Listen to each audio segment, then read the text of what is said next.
ছেলের বিচার চেয়ে পারভেজের বাবা এই মুহূর্তে রাজপথে এবং দেখতে পাচ্ছেন যে জাতীয়তাবাদী ছাত্র দলের পক্ষ থেকে যে মিছিলটি বের করা হয়েছে সেই মিছিলে কিন্তু পারভেজের বাবা কিন্তু অংশগ্রহণ করেছে। বেসরকারি বিশ্ববিদ্যালয় শাখার আয়োজনে এই মিছিলটি করা হচ্ছে এবং এর আগে আমরা দেখতে পেয়েছি যে বেসরকারি বিশ্ববিদ্যালয় অর্থাৎ জাহিদুল ইসলাম পারভেজ যে বিশ্ববিদ্যালয়ে পড়াশোনা করতেন সেই বিশ্ববিদ্যালয়ের সামনে কিন্তু তারা একটি মানববন্ধন করেন এবং সেখানে একটি সংক্ষিপ্ত সমাবেশ আয়োজন করেন এবং সেখানে কিন্তু বিশ্ববিদ্যালয়ের নেতৃবৃন্দরা তারা কথা বলেন পারভেজের বাবা এবং সেখানে কিন্তু তারা দাবি করেন যে এই যে পারভেজকে যেভাবে নৃশংসভাবে হত্যা করা হয়েছে তাদের যেন দৃষ্টান্তমূলক শাস্তি দেওয়া হয় এবং তাদের যেন ফাঁসি দেওয়া হয় সেই দাবি কিন্তু জানিয়েছে হতভাগা সেই বাবাটি। এবং এই মুহূর্তে দেখতে পাচ্ছেন যে বনানী সড়কে কিন্তু এই যে বিক্ষোভ মিছিল সেই বিক্ষোভ মিছিলটি কিন্তু অনুষ্ঠিত হচ্ছে এবং এখানে কিন্তু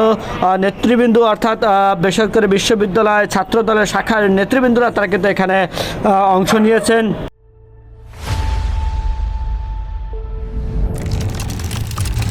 জাতীয়তাবাদী ছাত্র দলের পক্ষ থেকে যে মিছিলটি বের করা হয়েছে সেই মিছিলে কিন্তু পারভেজের বাবা কিন্তু অংশগ্রহণ করেছে। বেসরকারি বিশ্ববিদ্যালয় শাখার আয়োজনে এই মিছিলটি করা হচ্ছে এবং এর আগে আমরা দেখতে পেয়েছি যে বেসরকারি বিশ্ববিদ্যালয় অর্থাৎ জাহিদুল ইসলাম পারভেজ যে বিশ্ববিদ্যালয়ে পড়াশোনা করতেন সেই বিশ্ববিদ্যালয়ের সামনে কিন্তু তারা একটি মানববন্ধন করেন এবং সেখানে একটি সংক্ষিপ্ত সমাবেশ আয়োজন করেন এবং সেখানে কিন্তু বিশ্ববিদ্যালয়ের নেতৃবৃন্দরা তারা কথা বলেন পারভেজের বাবা এবং সেখানে কিন্তু তারা দাবি করেন যে এই যে পারভেজকে যেভাবে নৃশংসভাবে হত্যা করা হয়েছে তাদের যেন দৃষ্টান্তমূলক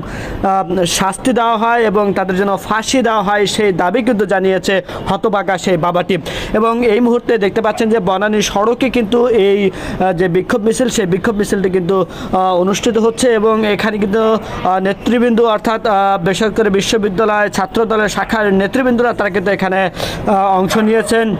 এবং তাদের আয়োজনেই কিন্তু এই বিক্ষোভ মিছিলটি কিন্তু অনুষ্ঠিত হয়েছে। দর্শক, আপনারা দেখছেন কালের কণ্ঠর সাথে রয়েছি আমি আব্দুল হামিদ এবং এই মুহূর্তে আপনাদের সেই চিত্রটি দেখানোর চেষ্টা করছি।